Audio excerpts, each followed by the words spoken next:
The wind howled across the frozen wasteland as dawn broke, casting a pale glow over the bleak landscape. Gray skies and drifting snowflakes dominated the horizon, creating a curtain of white that surrounded the makeshift slave pen at the edge of a decaying outpost. Metal bars, crusted with ice, formed a crude cage that contained a singular being, a young alien girl with crystalline silver-blue skin that caught what little light filtered through the clouds. Lyra huddled in the corner of her cage, tattered robes doing little to protect her from the biting cold. Her slender fingers, once nimble enough to trace star charts under her teacher's watchful eye, now curled uselessly against her chest, frostbitten and numb. The guards and traders hurried past, their heavy boots crunching in the snow, eyes averted from her suffering. To them, she was merely cargo, another piece of merchandise to be bartered alongside the raw mineral ore extracted from nearby mines. Her hollow eyes stared vacantly at the ground. How many days had it been since the raiders had torn her from her family? Since they had ripped away her star charts and transported her to this outpost where aliens were nothing but commodities? Time had lost meaning in the endless cycle of cold and hunger. Memories of her teacher flickered in her mind, gentle hands guiding hers across parchment, tracing the constellations that her people had used for navigation for generations. "The stars are our ancestors," her teacher had told her. "When we read them, we speak with those who came before." Those lessons seemed to belong to another lifetime now, a dream from which she had brutally awakened. A fresh gust of wind cut through her thin garments, and Lyra tucked her legs closer to her body, trying to preserve what little warmth remained. The traders at the outpost were engaged in their morning rituals, counting coins, arranging their wares, occasionally casting disinterested glances toward the pen where various captives awaited sale. Lyra had stopped hoping that someone might show mercy. In this frozen hellscape, compassion had frozen solid long ago. The snowfall intensified suddenly, transforming from gentle flakes to a swirling blizzard within minutes. Traders cursed, hastily covering their goods and retreating to shelter. Even the guards abandoned their posts, all except one, a burly man who huddled beneath a small overhang, muttering angrily about his misfortune. Through the white curtain of snow, a figure emerged, tall and wrapped in layers of fur. The human moved with purpose despite the harshness of the storm. A heavy backpack hung from one shoulder, and a walking staff helped maintain balance on the treacherous ice. The guard straightened as the figure approached, hand moving instinctively to the weapon at his hip. "What business in this weather?" the guard called out, voice nearly lost in the howling wind. The stranger pushed back his hood slightly, revealing a weathered face framed by dark hair streaked with gray. His eyes, sharp and observant, took in the scene before settling on Lyra's huddled form. "Just passing through," the man replied, his voice low and measured. He approached the cage slowly, boots crunching on fresh snow. Lyra tensed, pressing herself further into the corner. Experience had taught her that human interest usually meant pain would follow. She watched warily as the stranger knelt before her cage, his movements deliberate and calm. To her astonishment, he reached into his pack and withdrew a small piece of dried meat, offering it through the bars. "What's your price?" he asked the guard, not taking his eyes off Lyra. The guard scoffed. "That one? Damaged goods now. Cold's gotten to her. 50 silver pieces." Without hesitation, the stranger reached into his furs and produced a single silver nugget, roughly the size of a thumb. He thrust it toward the guard, who examined it with skepticism before barking a laugh. "You think that's enough? That's barely worth—" "It's pure silver," the stranger interrupted. "More valuable than your usual coin. Take it or leave it. Storm's worsening." The guard weighed the nugget in his palm, greed battling with suspicion in his eyes. Finally, with a grunt of resignation, he pocketed the silver and produced a rusted key. "Your funeral," he muttered, unlocking the cage with a metallic screech. She'll probably die before you reach shelter anyway. Lyra's heart raced as the door swung open. Freedom lay before her. But where would she go? The wasteland offered only death by exposure. The stranger stepped back, creating space between them, and gestured toward the blinding snow beyond. "You can come with me," he said simply. "Or stay. Your choice." For a moment, Lyra remained frozen in place, distrusting this unexpected turn of events. Then, with trembling limbs, she crawled forward, past the threshold of her prison. The stranger didn't touch her, didn't rush her. He merely turned and began walking into the storm, his pace slow enough for her to follow. With nothing to lose, Lyra stumbled after him into the swirling white. The journey through the blizzard was a blur of pain and cold. Lyra fell repeatedly, her weakened legs betraying her. But each time the stranger paused, waiting silently until she regained her footing. They trudged through waist-high snowdrifts, the wind cutting through Lyra's thin garments like knives. Just as her strength began to fail entirely, a dark shape materialized through the white curtain, a small, wooden cabin perched on a ridge. The stranger pushed open the door, gesturing for Lyra to enter. She hesitated at the threshold, suspicion warring with desperate need for warmth. What if this was merely another form of captivity? But the howling wind made the decision for her, driving her forward into the cabin's interior. Warmth enveloped her immediately. A hearth crackled with flames in the center of the single-room dwelling. Simple wooden walls kept out the wind, and a cot piled with furs occupied one corner. The stranger closed the door behind them, shutting out the storm, and pointed toward the fire. "Sit," he said. "Warm yourself." Lyra approached the hearth cautiously, half expecting him to lunge for her, to reveal his true intentions. But he merely hung his furs on a peg by the door and busied himself with a pot suspended above the flames. The heat drew Lyra closer until she sank to her knees before the fire, extending her frozen hands toward the blessed warmth. The stranger worked silently, stirring something in the pot that released a savory aroma. After several minutes, he ladled steaming broth into a wooden bowl and offered it to her. Lyra accepted it with trembling hands, staring at the liquid with suspicion. Was it poisoned? Drugged? The stranger seemed to read her thoughts. "It's just broth," he said. "You need warmth inside and out." Hunger won over caution. Lyra sipped tentatively, then more eagerly, as the warm liquid spread through her body, awakening nerves that had been numb for days. The stranger watched her eat, his expression unreadable, before turning to tend the fire. "I'm Jonas," he said without looking at her. "Rest when you're ready. You're safe here." Safe. The word seemed foreign, impossible. Lyra finished the broth in silence, watching Jonas through lowered eyes. He moved about the cabin with quiet efficiency, adding wood to the fire, checking supplies, all while maintaining a respectful distance. When the bowl was empty, he took it from her without comment and replaced it on a small shelf. "The cot is yours," he said, gesturing to the fur-covered bed. "I'll keep watch." Exhaustion pulled at Lyra's consciousness, but fear kept her alert. She crawled to the cot but couldn't bring herself to sleep. Instead, she curled atop the furs, facing the room, watching Jonas as he settled on a stool near the door with a small knife and piece of wood in hand. He began to whittle, seemingly content with the silence.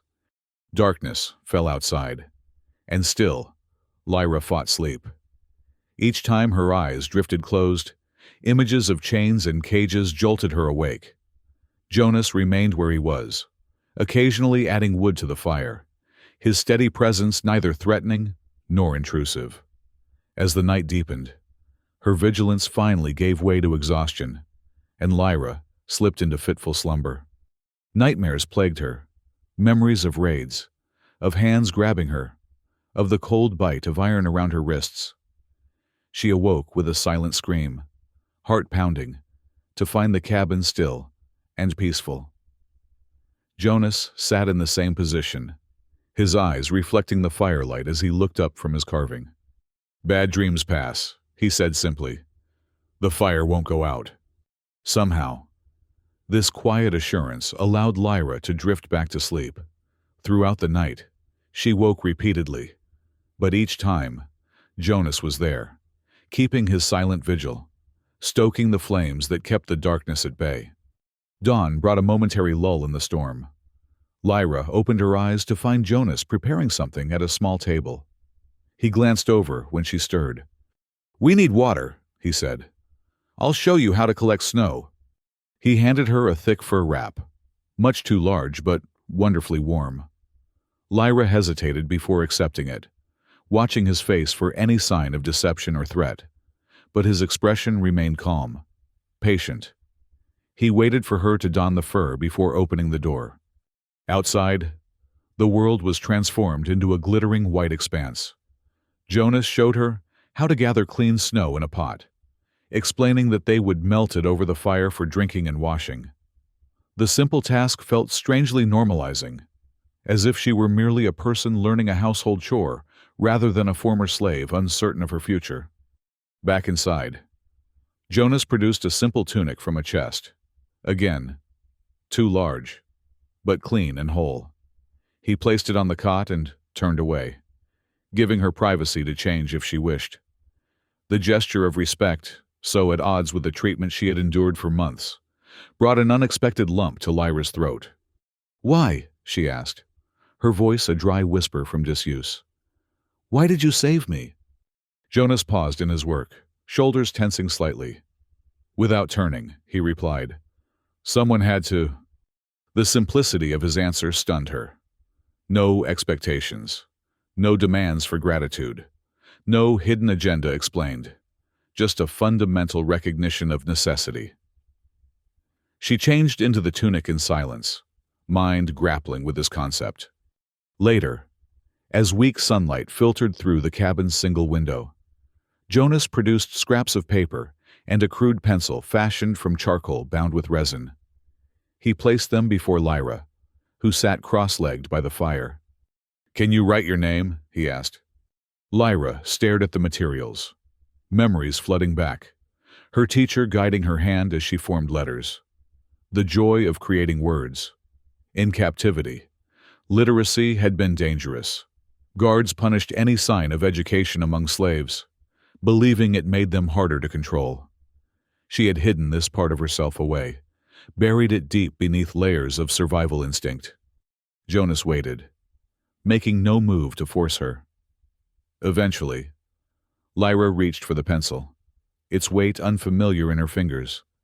She hesitated, then carefully scratched 5 letters onto the paper. Lyra. The characters were shaky, malformed, but undeniably hers. Jonas nodded, a hint of approval warming his stern features. "Lyra," he said, pronouncing it carefully. "Good name." Above his bunk, Lyra noticed a worn sheet of parchment pinned to the wall. As Jonas moved about the cabin, she studied it from afar, gradually recognizing the lines and dots of a star chart. Her breath caught in her throat. That evening, as they shared a meager meal of dried meat reconstituted in broth, Jonas noticed her gaze repeatedly drifting to the chart. "You know the stars," he said. "It wasn't a question." Lyra nodded hesitantly. Jonas rose and gently removed the chart from the wall, bringing it to where she sat. He placed it between them, his finger tracing a particular pattern of stars. "This one," he said. "What do your people call it?" Lyra stared at the familiar constellation, memories washing over her. "The hunter's bow," she whispered. "My mother taught me before." Her voice trailed off, unable to complete the sentence. "Before the raiders came," Jonas finished for her. He nodded, understanding in his eyes. "Knowledge survives when it's shared," he added, tapping the chart. "Even when everything else is taken." A fragile spark ignited in Lyra's chest. Not quite hope, but its distant cousin. Recognition. the feeling that something essential about her had survived the cages and the cold. The days that followed established a rhythm to their existence. Each morning, they gathered snow and tended to basic needs. Jonas taught Lyra to check the simple snare traps he had set in the nearby woods, showing her how to identify animal tracks in the snow. In one corner of the cabin, a small greenhouse flourished, a repurposed frame with thin, translucent coverings, heated by the chimney's warmth. Inside, Jonas cultivated edible lichen, a pale green growth that, while bland, provided crucial nutrients. Lyra learned to tend the tiny plants, finding unexpected peace in the routine of checking moisture levels and adjusting the coverings to maximize the weak sunlight. Jonas rarely spoke unless necessary, but his silent presence grew less intimidating with each passing day. Occasionally, she would catch him watching her with an expression she couldn't quite decipher, not the predatory assessment of the slave traders, but something more contemplative. One evening, as Lyra stirred a pot of stew made from a rabbit caught in their traps, a sound outside the cabin froze her in place, the distant rumble of engines. Jonas moved to the window, peering out into the gathering dusk. "Patrol," he murmured. "Stay inside." Lyra abandoned the stew, retreating to the shadowed corner farthest from the door, old fears surging to the surface. Jonas extinguished the lamp, leaving only the low glow of the hearth to illuminate the room. Outside, the mechanical growl grew louder, then gradually faded as the vehicle passed the ridge without stopping. When silence returned, Jonas rekindled the lamp. "They're looking for someone," he said, meeting Lyra's eyes. "Word at the outpost says traders are missing a silver-skinned fugitive." The implication hung heavy in the air. Lyra's hands trembled as she returned to the forgotten stew. "I bring danger to your door," she said softly. Jonas shrugged. "Danger was already there," he replied. "It's the way of this place." But that night, as Jonas slept on his pallet of furs beside the door, Lyra lay awake, anxiety gnawing at her insides. The rumble of the patrol had shattered her fragile sense of security. What if they returned? What if Jonas suffered because of her presence? The thought of fleeing into the snow occurred to her, sacrificing herself to protect this human who had shown her unexpected kindness. Yet the memory of the cage kept her paralyzed. She could not willingly return to that existence, not even to save Jonas. The contradiction tormented her throughout the sleepless night. In the days that followed, Lyra found an unexpected outlet for her turbulent emotions. Using the paper and charcoal Jonas had provided, she began to write, not just her name, but small stories about the stars, recalling the legends her teacher had shared. The act of creation, of putting memory to paper, became a lifeline. Jonas never asked to read what she wrote, but sometimes she would catch him watching her work, a flicker of something like approval in his eyes. Weeks passed. The worst of winter's fury began to ease, though snow still blanketed the landscape. Lyra's body slowly recovered from the deprivations of captivity. Her silver-blue skin regained some of its natural luster, and her movements grew more fluid, less pained. The hollowness in her eyes receded, replaced by cautious awareness. One night, as a fierce wind battered the cabin walls, Lyra awoke to a sound that didn't belong, not the howl of the storm, but a deliberate crunch of footsteps in snow. Jonas was already alert, moving silently from his pallet to the window. He peered out briefly, then turned to Lyra, finger to his lips in warning. "Hunters," he whispered. "3 of them." Lyra's blood turned to ice. Slave hunters, specialized trackers employed by traders to recover valuable property. They would have no mercy, no hesitation in dragging her back to captivity. Worse, they would likely kill Jonas for harboring a fugitive. A heavy thud against the door startled them both. "Open up!" a rough voice commanded. "We know you're harboring stolen goods." Jonas moved to where Lyra sat frozen on the cot. "Hide," he murmured. But they both knew the cabin offered no real concealment. The pounding on the door intensified. "Last chance before we blast it open!" Jonas's eyes met Lyra's. In that brief exchange, something unspoken passed between them, a recognition that flight was impossible, that confrontation was inevitable. He squeezed her shoulder once, then moved to the door, hand closing around a sturdy wooden staff, leaning against the wall. "Stay behind me," he instructed, voice barely audible. As Jonas reached for the latch, Lyra made a split-second decision. She lunged for the fire, grasping the iron poker that rested in the coals. Its end glowed red-hot, and despite the heat that scorched her palm, she held it firmly. She would not be taken without resistance. She would not be property again.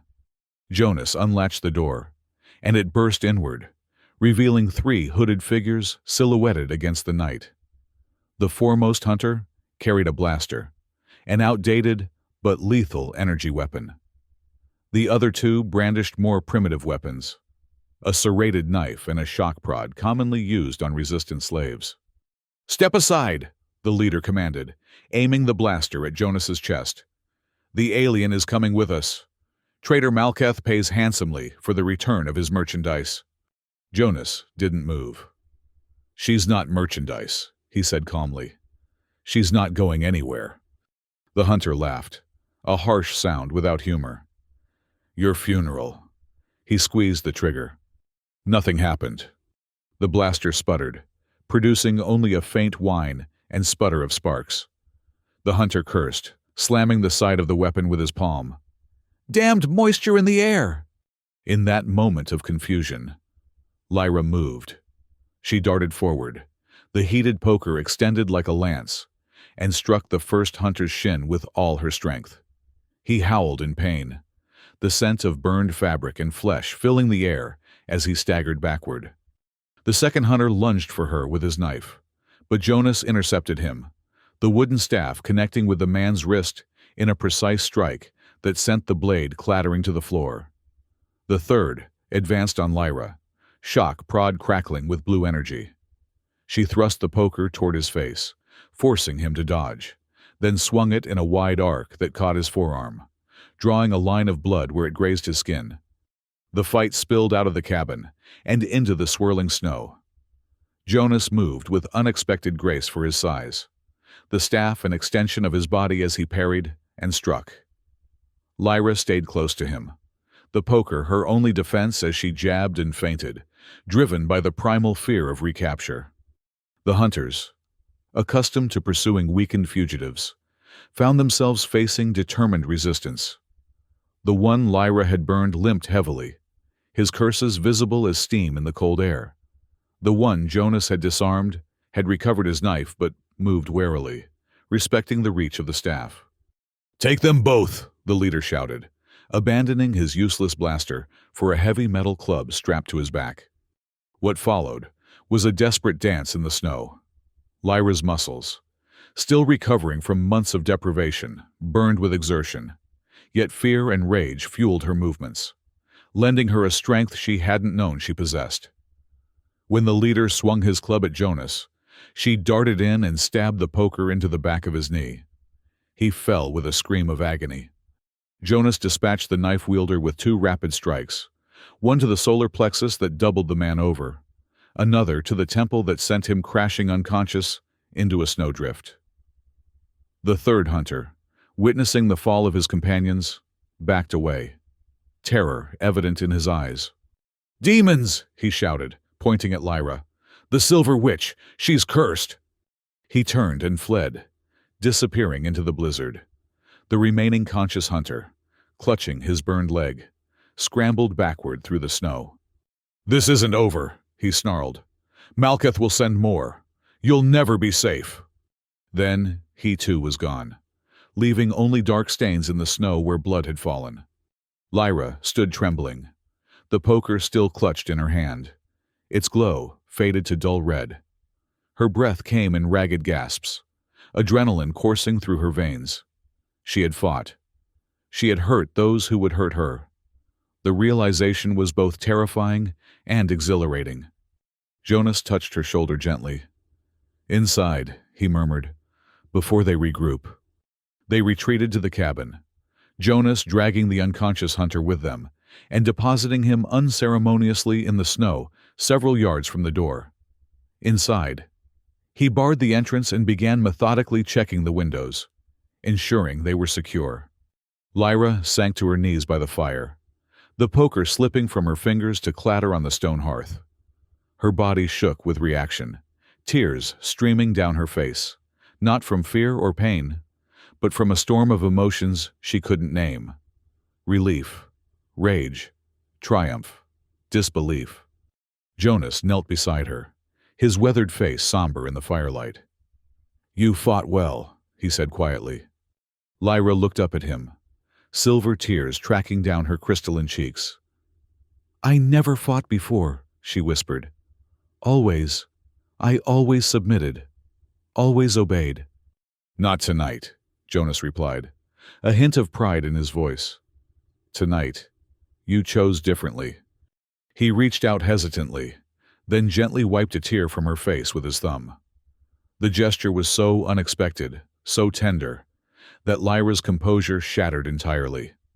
She wept openly, months of suppressed terror and grief pouring out in great, heaving sobs. Jonas remained beside her, a steady presence, offering not empty words but the simple comfort of companionship. When her tears finally subsided, Lyra realized something fundamental had shifted within her. The cage that had contained her spirit, long after her body was freed, had broken open. She was no longer merely surviving. She had taken a stand, had declared through action that her life was her own. "They'll come back," she said, wiping her face with the back of her hand. Jonas nodded. "Probably, but not tonight. And we'll be ready."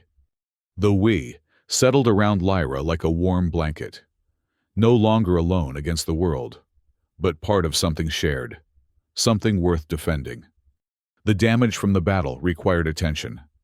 The cabin door hung askew on its hinges, and cold air infiltrated through cracks where the frame had splintered under the hunter's assault. Jonas worked methodically to repair what he could, reinforcing the damaged wood with metal brackets from his supplies. Lyra nursed a collection of bruises and a shallow cut along her forearm where the knife wielder had gotten too close.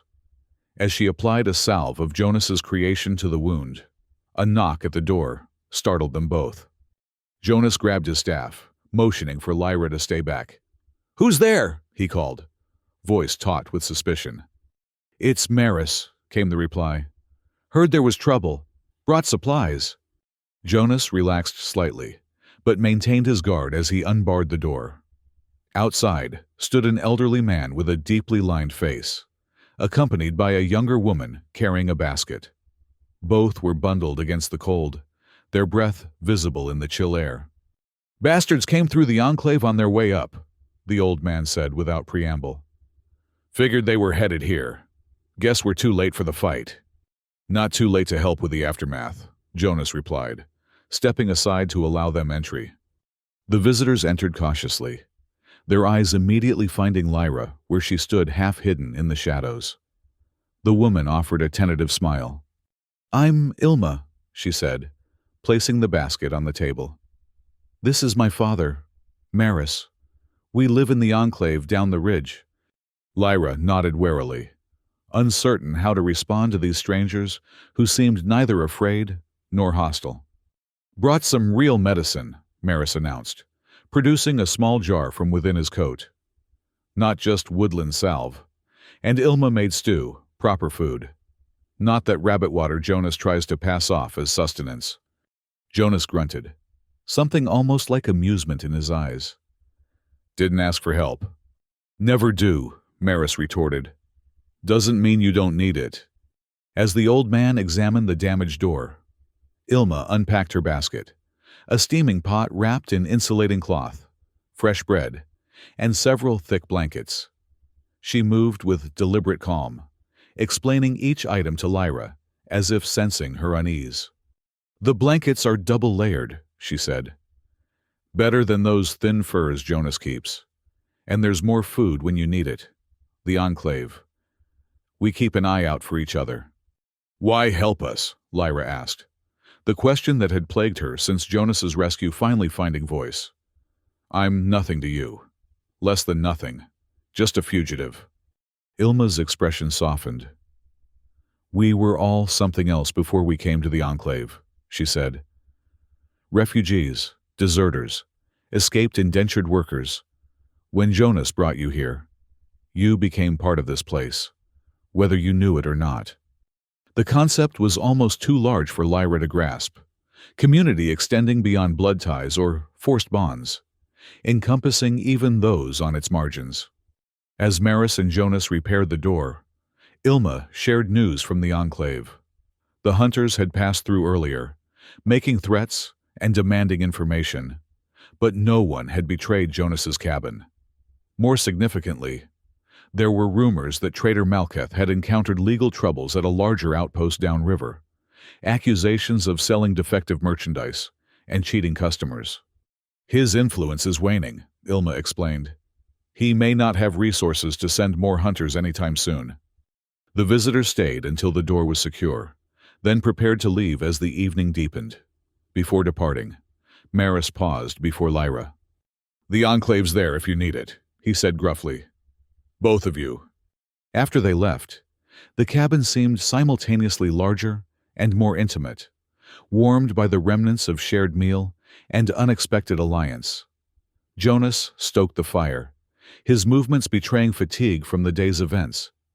"You should rest," Lyra said, surprising herself with the concern in her voice. Jonas glanced up, a faint smile touching his lips. "So should you." That night, for the first time since her captivity, Lyra slept without nightmares. Weeks passed, then months. Winter's grip gradually loosened, snow receding to reveal patches of rocky soil and hardy vegetation. The greenhouse inside the cabin flourished under Lyra's care. She had expanded beyond lichen to experiment with other edible plants, guided by occasional visits from Ilma, who brought seeds and cuttings from the Enclave's communal gardens. Lyra's writing evolved from simple star stories to detailed maps of the constellations, complete with navigational notes and seasonal variations. Jonas provided more paper and better tools, seemingly pleased by her dedication to preserving knowledge. Sometimes, in the evenings, she would read her work aloud, and he would listen with quiet attentiveness, occasionally asking questions that prompted her to recall even more details from her education. One crisp morning, as Lyra checked traps in the nearby woods, she encountered a small, human child watching her from behind a tree. The boy, no more than 8 years old, had a shock of red hair and wary eyes that reminded her of her own when she had first arrived at the cabin. "Hello," she said softly, keeping her distance to avoid frightening him. The boy hesitated, then stepped forward. "You're the Silver Lady," he stated, "the one who fought the hunters." Lyra blinked in surprise. Yes. My name is Lyra." "I'm Finn," the boy replied. "My parents died in the mines. I live with Maris and Ilma now." He studied her with frank curiosity. "Is it true you can read the stars?" The question caught her off guard. "Yes," she admitted. "My people navigate by them." Finn's face lit up. "Could you teach me? Maris says knowing the stars means never being truly lost." The request awakened something profound in Lyra, a desire to share rather than hoard knowledge, to pass on what had been given to her. "I could," she said carefully, "if your guardians permit it." The boy grinned, revealing a missing tooth. "Ilma already said yes. That's why I came looking for you." Thus began a new chapter in Lyra's life. Twice weekly, Finn would arrive at the cabin, sometimes accompanied by other children from the Enclave. Lyra taught them to identify key stars and constellations, to understand how the celestial patterns shifted with the seasons, and to use this knowledge for navigation. Jonas provided a cleared space behind the cabin for these lessons, quietly building simple benches for the students to use. The teaching brought Lyra unexpected joy. Each time a child's face brightened with understanding, she felt a piece of her past reclaimed, transformed from painful memory to living legacy. The children, for their part, showed no fear or prejudice toward her alien appearance. To them, she was simply Star Teacher Lyra, a source of fascinating stories and useful knowledge. Word of Lyra's lessons spread through the enclave. Adults began to appear at the edge of the clearing during teaching sessions, listening from a respectful distance. Some approached afterward with questions about night journeys or seasonal planting based on stellar positions. Gradually, the community that had initially offered tentative help began to incorporate Lyra and Jonas more fully into its fabric. Traders passing through occasionally brought news of Malketh. As Ilma had predicted, his influence had waned considerably. Legal troubles and mounting debts had forced him to abandon his claim on lost merchandise, focusing instead on salvaging his remaining business. The threat of hunters diminished with each passing week. Spring arrived in earnest, melting the last stubborn patches of snow and awakening dormant plants across the landscape. Jonas expanded the garden behind the cabin, and Lyra found herself spending hours cultivating new growth. Her hands, once numb with cold and despair, now strong and capable in the warming soil. One evening, as twilight painted the sky in deepening blues, Jonas and Lyra stood on the ridge overlooking the thawing fields and the enclave below. Birds called to one another in the gathering dusk, a sound that had been absent during the harsh winter months. Lyra breathed deeply, savoring the scent of earth and new growth. "I never thought I would see another spring," she confessed. "In the cage, time seemed frozen forever." Jonas nodded, understanding in his silence. After a moment, he reached into his pocket and withdrew a small wooden box, offering it to her without explanation. Lyra accepted it curiously. The box was simple but beautifully crafted, its surface polished smooth.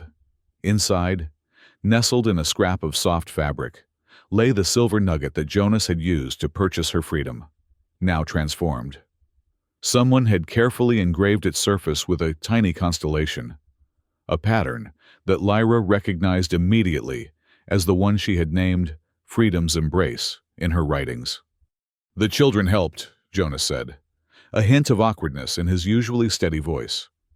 Finn did the engraving. Emotion welled in Lyra's throat, making speech impossible. The simple object embodied so much: her journey from property to person, from isolation to community, from despair to purpose. "The Enclave is building a memorial," Jonas continued, "for those lost to the slave trade and the mines. They asked if this could be part of it." Lyra nodded, unable to articulate the significance of the gesture. This small piece of metal, once a token of her supposed value as merchandise, would now stand as testament to resistance and remembrance. Jonas cleared his throat. "I have something else for you." He reached again into his pocket and produced a second object, a hand-crafted star compass, its face marked with precise directional indicators, and its center inlaid with a sliver of reflective material that caught the fading light. "Your journey isn't about fleeing anymore," he said quietly. "It's about choosing where to go next." Lyra accepted the compass, its weight solid and reassuring in her palm. "And if I choose to stay?" she asked, finally finding her voice. Jonas's weathered face softened. "Then the journey becomes about building something worth staying for." In that moment, standing on the ridge with the past winter behind them and the expanding horizon ahead, Lyra felt the last invisible chains fall away. The cage that had contained her was not merely the iron bars of the slave pen, but the limitations of fear and isolation. Freedom was not simply the absence of captivity, but the presence of choice, of connection, of purpose. She extended her hand, and Jonas took it, his calloused palm warm against her silver-blue skin. Together, they walked down the path toward the Enclave, where lights were beginning to glow in windows, and where voices called greetings as they approached.